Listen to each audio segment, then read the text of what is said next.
It's the women in basketball talk. Let's go. Shot calling, the shots falling. My crossover leaves the ops crawling. The fans are in awe cause my handles are awesome. If you don't think I'm ballin', then hand me the ball then. Her story will make history. Watch the long shot hit the three, guaranteed victory. You might wanna stick with me, headed for the goal. If you roll, set a pick for me. It's the women in basketball talk. Tune in, all facts, no cap. We could talk about stats. It's the women in basketball talk. Let's talk about it. Let's talk about it. Yeah. What's up, women's basketball fans? Welcome back to a brand new episode of Let's Talk Women in Basketball podcast. I'm your host, Jennifer Porty. Today we will embark on the legacy of Dr. Martin Luther King Jr. As we celebrate his legacy, we'll explore how the world of women's basketball has boldly stood up for social justice over the years, echoing the call for equality and a brighter future for all. Stick around because later we will have an exclusive conversation with WNBA Champion Alana Coates. So even though we face the difficulties of today and tomorrow, I still have a dream. Those words spoken by Dr. King resonates not only through history, but also through the courts where athletes dribble with purpose and determination. From the early days to present, women's basketball has been a powerful platform for social justice advocacy. Let's journey through the years and witness how players and teams have used their influence to stand up for what they believe in. In the 60s and 70s, during the civil rights movement, women's basketball players played a pivotal role in breaking down racial barriers. As Dr. King spoke on a dream deeply rooted in the American dream, these athletes dream of a world where talent knows no color. One notable example is Carolyn Bush Roddy, who made history when she stepped onto the basketball court, becoming the first Black player at Roane County High School, challenging norms and breaking barriers. Her journey, marked by courage and resilience, embodies the spirit of change within the world of women's basketball during a pivotal era. Carolyn's story goes beyond the basketball court. It intertwines with the powerful movement of defiance against racial injustice. In an interview, Carolyn reflects on a time her basketball coach took a stand against discrimination by refusing to let her team dine into a restaurant that only served white consumers. Here's what she had to say. My coach, Freddie Paul Wilson, I love him to death. He said, if she can't go in, the rest of the team's not going in. And we started to get back on the bus. Carolyn's story has served as a vivid illustration of unwavering commitment of women's basketball players and coaches to advocate for equality, a commitment that has endured and resonated since the pivotal era of the civil rights movement. It is a dream deeply rooted in the American dream. The 90s brought a new wave of activism. Players like Cheryl Swoops and Lisa Leslie not only dominated on the court, but they also used their platform to speak against racial inequalities and gender discrimination. As the 21st century unfolded, the voices grew stronger. The WNBA became a beacon for social justice advocacy, with players like Maya Moore stepping away from the game to fight for criminal justice reform, and Natasha Cloud set out for a season to fight for social justice. The WNBA as a whole stood in solidarity, speaking against the racial injustice and police brutality. I have a dream that one day this nation will rise up and live out the true meaning of its creed. Fast forward to recent times where players across the WNBA have continued to use their platform for change. They've been at the forefront of discussion on gender equality and voting rights. Women's basketball is more than a game. It's a stage where champions of justice are born. As we go into our next segment, let's remember that the pursuit of justice is an ongoing game.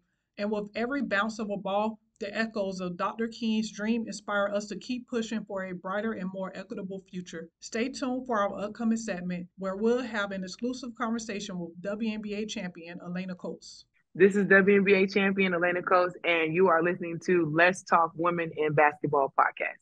Welcome back to Let's Talk Women in Basketball podcast. I'm your host, Jennifer Porty. Today we are honored to have a true powerhouse joining us. A 2013 McDonald's All-American, two-time South Carolina state champion, a former standout at the University of South Carolina, and a WNBA champion. But that's not all. She's also a dedicated philanthropist and a fierce advocate for positive change. So without further ado, please welcome the remarkable Alana Coates to Let's Talk Women in Basketball podcast. Hi, Alana. Hi, thank you for having me. You're welcome. How are you doing today? I'm doing good. It was our bye week this week, so I had 2 off days. So I'm rested and relaxed. I'm ready for the game next week. Nice. Um, you're currently playing overseas in Turkey. Beyond the basketball court, I know you mentioned that you're on the bye week. Have you had the opportunity to explore Turkey or engage in any memorable off the court adventures? If I'm being completely honest with you, the most memorable off the court adventures I've been having is just finding new places to eat out here for real. Uh-huh. Um, because Turkey, I think Turkey is probably the only country that has been willing to I guess condense their season so that we can so those of us that play in the WNBA, we don't get penalized for missing Oh, any of nice. our yeah, so we don't end up missing any of the training camp days because now it's if you miss any of the days and they can just terminate your contract altogether. Yeah. So it's been a little rough. I think maybe we had 3 days in between each game.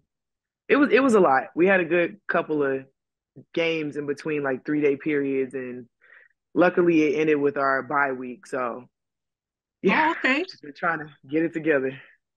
Okay. Well, you mentioned that you were trying out some Turkish food. So are there any favorite Turkish dish that you love? There, I don't know the name of it, but it's like a dumpling, and there's a specific type of meat that's in there, and it's really really good. Like I'll be ready to fight my teammates because yeah, I'll be wanting all of them for myself for real. But I really wish I knew the name of the dish, but it's so good. Like I love Asian cuisine, and when I saw that they looked like dumplings and everything, it was really good. Like the seasoning was good, the meat was nice and tender, like the dumpling was made to perfection. Like it was very good. It's very good. Yeah, sounds good. How do you think playing overseas contribute to your overall development as a player, and what skills or insight that do you look to bring back to the WNBA? I feel like it's definitely beneficial because you get to play against people from other countries, and me personally, I feel like they let you get away with a lot more overseas than they do in the WNBA. And it definitely helps with mental toughness, physical toughness for sure. Um, and just in terms of bringing stuff back to the WNBA, it's just a good confidence booster for like players like me who, we get on these teams and we're role players and we get in, we do what we're supposed to do, we get out, and obviously we do what we can for our team. But when we come over here, it's a good opportunity for us to, just really let loose and do what we do best on our teams. We go from being role players to more contributors out here. And I definitely would say that it's helpful to be seen in the eyes of the WNBA people as well, organizations, because you never really know unless you sign a multi-year contract. You never Yes. really know like what's going to happen with you. So it's always a great opportunity to show your skills and the things that you have been working on. Now is the time to really work on them and show them off in the game and stuff. So then that way it can just continue to be an ongoing cycle of you work hard, you do your big one overseas, and then hopefully you can find your WNBA home. Yes. You mentioned that there are some things in Turkey that you could get away with and that you couldn't get away with in the WNBA. What's one thing that you got away with in Turkey that you probably couldn't get away with in the WNBA? So I don't do it on purpose. When I go back and watch film, I realize I do it sometimes. But when I set screens, sometimes I throw a little hip out there. In the game, I think that I'm set. But when I go back and I look at the film, sometimes I'm like, okay, okay. But in the WNBA, they're gonna call that immediately, Yeah. especially if you accidentally, do it on one of the superstars. They try to Yeah. protect them as best as they can, and they're gonna see that immediately. So Yes, it's definitely. just really small. Okay. Well, I know that language can sometimes be a barrier when you're playing in foreign countries. How do you navigate communication with your teammates and coaches? So it's actually not that hard. Oh, wow. They speak very good English. Like I feel like they kind of make it a point to know how to, have a basic conversation with you and even a more complex conversation because it's basketball. Like you have to be able to go past, speaking to like a 2 year, like how you would a 2 year old. Yes. Um, like there's schemes and there's things that you need people to do. Like coaches need to be able to communicate with their players.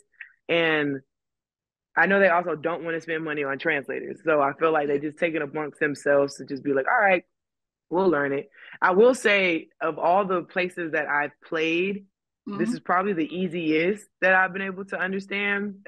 I think I played in China like a good couple years ago, and Wow. that was probably one of the hardest. Um, I was younger, so I would say back then, I think it was really just a matter of like, they were just like, well, we have translators who we can pay to do this. So, I Yes. don't really have to do it. But I feel like they also, sometimes when I'm talking with my Turkish teammates, I can tell that they're like excited to speak Hmm. in English. So, I feel like they make it a point to really know how to be able to communicate for sure. It's never really too much of a issue. Now, sometimes they might try to, say a joke or two and like they Yeah. might mess up a word or something and it's a little confusing. But for the most part, it's not that bad. Okay. Have you picked up on any Turkish phrases? Um, yeah, so I know how to say good morning. I know how to say hello. I know how to say thank you. I know how to count 1 through 5. Wow. Um, there's a couple. Oh, I know how to say I'm not going in Turkish. I learned that 2 years ago. One of my teammates, I was used to just always joke around. Like my coach would say something, I would just be like, no. And then she would just be like, instead of saying no, like say this, and I would always just end up saying the phrase. So Wow. not That's too impressive. much. Yeah, not too much, but I know enough to Yeah. where I can kiki ha ha with my teammates and just be polite. Yes. Let's go back to your childhood. Can you share some memories from your childhood that sparked your love for basketball? Yeah, so I actually didn't pick up basketball until I was 8 years old. Mm. Um, I initially started out doing cheerleading and gymnastics and dance. My mom was a cheerleader and she wanted a little mini me, but then I kind of was just like, this is cool and all, but I want to do something different. So then I Yeah. transitioned into soccer and rec league track. And yeah, and then it wasn't until I have an older brother and he was more of a football guy, but he would also play basketball. And he was playing rec league and I'm at the games and I'm watching and I was just like, oh, okay, this looks kind of fun. I feel like I could do this. And then I expressed that to my parents and then they were just like, all right, well, we'll sign you up. And then I think the next go around for rec league basketball came and then yeah, I was out there and I was just out there having a grand old time. And then, I mean, I was taller than everybody else and I also didn't know what I was doing. So it was a little bit easier for me, even at that young age. But as I got older, it wasn't until really I got older that I began to start loving it. I know when I got into middle school and when I started playing AAU, I was just like, oh, okay, this is, I'm good at this. Like this could be something I could make into a career. Yeah. But it really wasn't until I got into college and I was just like, yo, I really love playing basketball. Like, I mean, I know this can pay my bills in the future, but I can see me doing this for a long period of time. Yes. And I don't want to think about having to do anything else after this. And it was just solely basketball. So yeah, that's pretty much the journey of how that went. Okay. Well, I know you mentioned your brother played, but are there any Pacific players or teams that you admire growing up? I definitely admired Tennessee when I was growing up. I was a big fan of Candace. I actually have a jersey. It's somewhere in the archives, but I had a Candace Parker and I had a Lisa Leslie jersey from when they played in the W. Um, and I really wasn't a kid that like watched basketball for real. I didn't, I was like a cartoon kid. I was also very active. So, and I also didn't really know where to watch, women's basketball because, Uh-huh. back then the representation was like slim to none for real. Like Yeah. you had to know the people who was in it to really know how to watch it and stuff like that. But I remember there was a guy who came to my elementary school and he had wrote a book, and it was a book of poems, but about a whole bunch of different like women's basketball players. Mm-hmm. And it definitely helped like spark my interest in, women's basketball. And that's really when I was like, oh, okay, I like this person, I like this person. But I do remember Candace and Tennessee, and like when Pat Summit was there. Yeah. And then obviously as I was getting older, I really was starting to admire like Coach Staley and what she was doing Mm-hmm. at USC, because I was able to watch her literally like rebuild the program. And I'm Yeah. so honored that I was able to become part of that rebuilding stage for the program. And Mm-hmm. I really wish I could say more people, but I mean, Yeah. just given how I was growing up, that's all I had. Okay. Well, what was your initial reaction when you found out that you will be playing on the team with Candace Parker? Because you admire her growing up, and then now you're playing on the team with Candace Parker with the Las Vegas Aces. What was your reaction? I was extremely excited, but it was ironic in a sense because I knew that she was injured. So I didn't know to like the severity of how like long she was going to be out. Like I didn't know that she was going to be out for the rest of the year. Yeah. Um, so there was like this little glimmer of, hope that I would be able to, if there, God willing, there was an opportunity for me to actually get on the court and play with her. I could play with her, but just being able to be around her and hang out with her, like she's such an amazing person. She's so cool. Like we didn't get to have too much interaction because obviously she had rehab and she has a Mm-hmm. family and all that stuff. But she's great. Like that whole group of girls was great. But just being able to,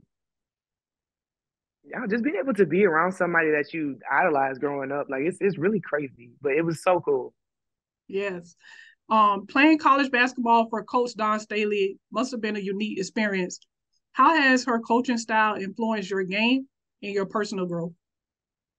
Oh, it's influenced it so much. She definitely helped break me out of she called it putting your butt, well, actually, like just putting your butt on your shoulder and just letting your emotions take over, being mentally tough. There we go. She definitely helped in my 4 years of being there, help mold like me not letting the little things like bother me on the court. Like, say, for example, I would miss a layup. I would absolutely beat myself up about it. And she's like, I mean, it's okay to feel some type of way, but you got to get your butt back and play defense. And honestly, being able to have a coach who played Yeah. in the WNBA and who is an Olympic champion and who just has all these experiences and stuff, it was extremely beneficial because for one, when it came to the W, it's like she knows what the criteria is. She knows what it takes. Like she knew that the game was always evolving, and she always made sure that we had the basics for what was needed. Like obviously, the basics for basketball. You need to know how to make the layup and stuff like that. But you need to be able to know how to make reads. You need to be able to know how to run your lanes. You need to be able to know the plays like this because training camp it goes by fast, and they're not gonna wait for you. Like it's either you pick it up or you don't. Yeah. And another thing that I was extremely grateful for was the fact that she was a guard.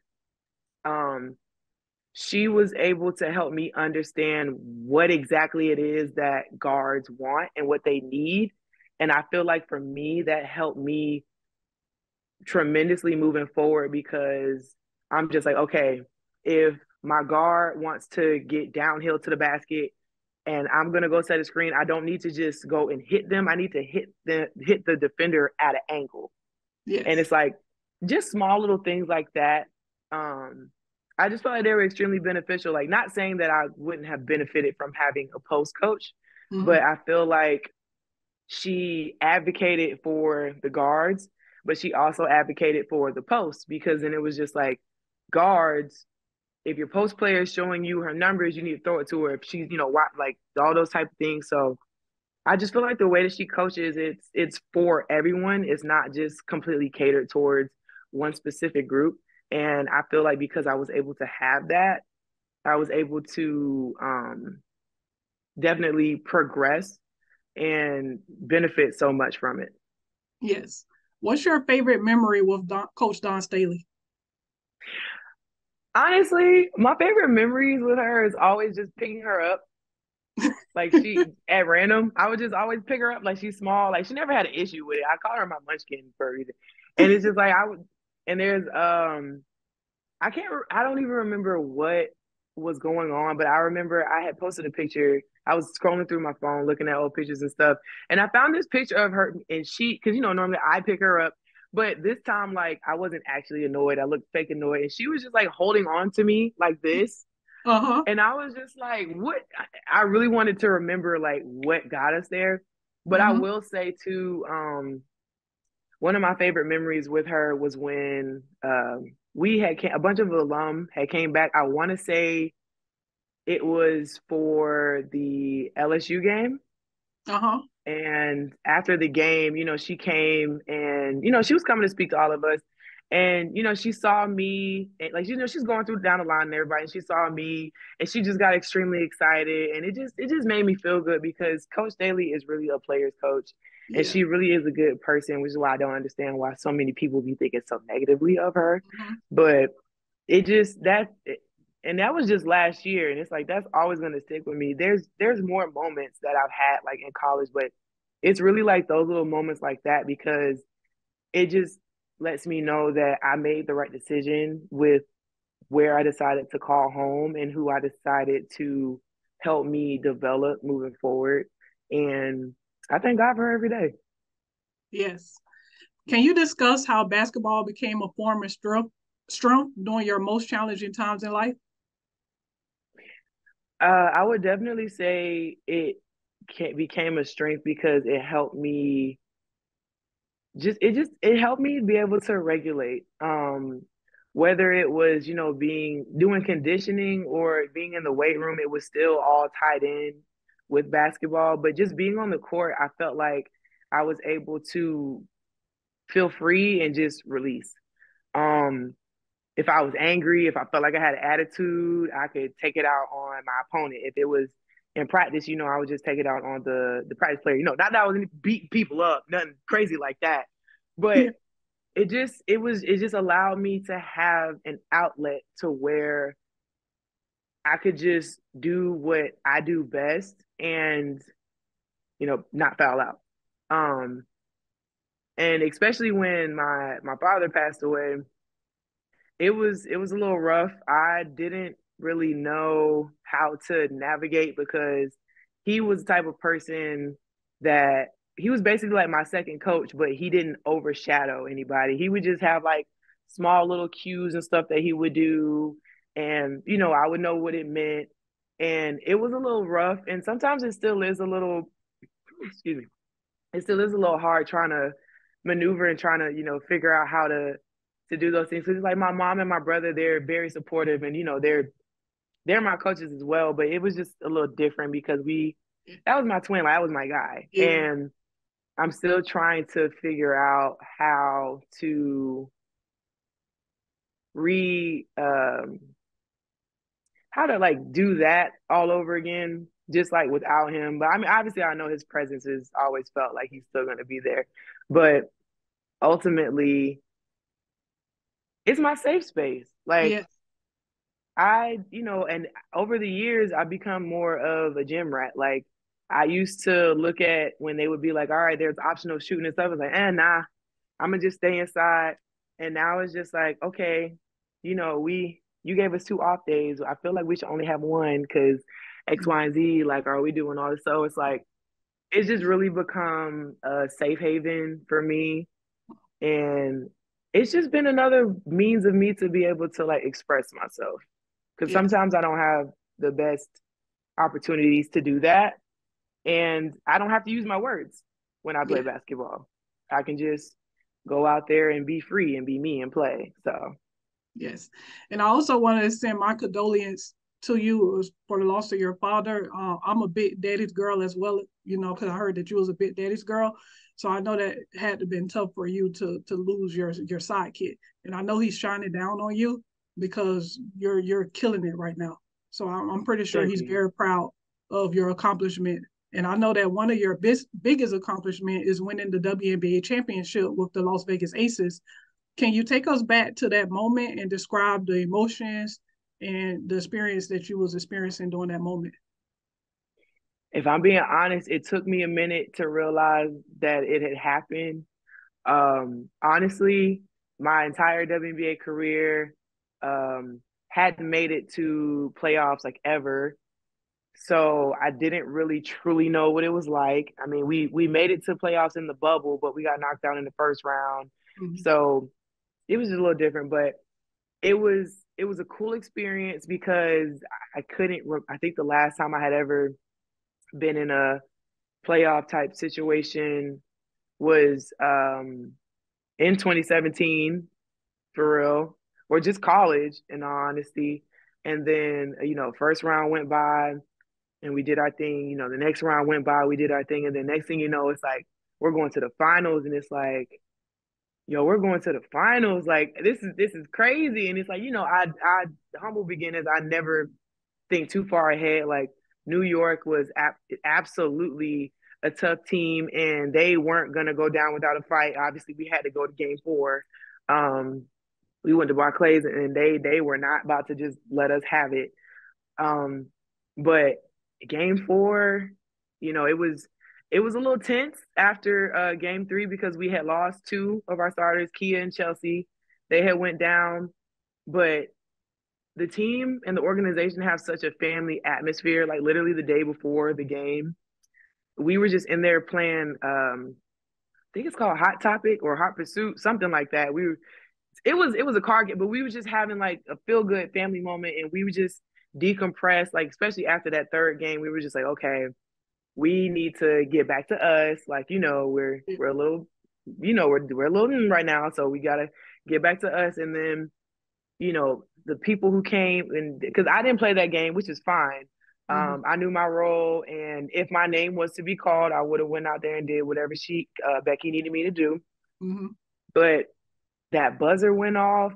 Stewie had, I mean not Stewie, Sloot had missed that shot, and I can't remember who got the rebound and put it back up, but it was too late.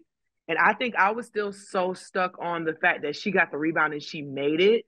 Uh-huh. I was just like, well, what's about to happen? What's about to happen? But it didn't really hit me that it happened after the buzzer. And then it really wasn't until like the people who were on the floor started running towards us. And I was just like, oh shoot, like we really just won this thing. And I was like super excited. And then I just ran. I didn't know who I was gonna run to. I just ran. I think I ended up running into Jackie and Kelsey. And then I just immediately started crying because I was just like, I had been waiting for like this moment. Everyone who plays in the W, they want to be a WNBA champ. Mm-hmm. Yeah. And I got to have that moment, and no one can ever like take that from me. Like I was excited and I was crying. I couldn't stop crying. And then it was like, because it was like, I was crying then. We fell on the ground. I saw Asia. I was just like, dang, like me and my dog, we really did this. Like, Yeah. and she told me when I got out there, like, she got me, I'm gonna be good. Like, and I was just hugging her and crying. And then at some point I found Becky and I was just hugging her and I was just like, thank you for whatever it was that you saw in me and bringing me out here. And then Coach Staley was there. I went and picked her up. I was crying at her because honestly, if it wasn't for her letting me be a practice player in some of her practices, I don't even know if I would have, been able to have been in the basketball place that I was in before Vegas had picked me up. And then after that, I'm searching the stands. I see my mom, my brother. I go up there. I just start crying. And then after I get all the tears out, it's just like I'm jumping around. So I get to put the little hat on. I get my little shirt. I'm about to say, we finna go pop the bottles in the locker room. I was just like, I finally get to have this moment. So I was just like, I was super excited. It was such a great time. It was a whirlwind of emotions, but and then I wasn't able to be there for the national championship that we won in 2017. So I was just like, so this is what it's like. Yes. And it was so cool. But yeah. it was a lot going on in the best way possible. Yes. Your game day fits are top tier. Could you walk us through the process of how you select your game day attires? I'm not even gonna lie to you. I was just hoping that I had enough clothes. I was just like, okay, well, in Vegas it's hot. I mean, shoot. And then honestly, when it came to it, just kind of happened with the whole. I just decided to wear heels at home, and Uh-huh. then I would wear my anime fits to like the away games. Hmm. Like I didn't, because I really love anime. I didn't really think that people would my community would Yeah. see it like that. But I was Yeah. just like, oh, okay, I'm gonna continue to do this for y'all. So, Yeah. and it's like there was a long period of time where it's like I would buy clothes, but I would have nowhere to wear them. And even in Vegas, like there was plenty of stuff for us to do, and I just still had a whole bunch of clothes left over. So I was just like, I mean, shoot, just wear that stuff for the walk-in, and then I really didn't know if people were gonna like it or not. Some of them I was a Yeah. little questionable. I was like, I don't know if the people gonna eat this one up today, but I always got good reception, and yeah, there really was no thought behind it. I was just like, okay, heels at home, anime fits for away, and then it just turned into that. Okay. Your foundation, FAM, offers great programs for the youth and families. Could you tell us the inspiration behind starting FAM? So the Fan Foundation, it really just came from my want to give back to my community. Growing up, my dad, he always was for the people. If there was someone in need, he would help them out. He had his own business and whatnot, and sometimes there would be people who they would be going. People go through things, and he would, be a lending hand, and it just kind of came from me watching him growing up, and I always jumped at every single opportunity to do community service when I was at USC. Mm-hmm. And I used to always say, like, I really cannot wait until there's a situation where I can just do more than what other people provide for me to do.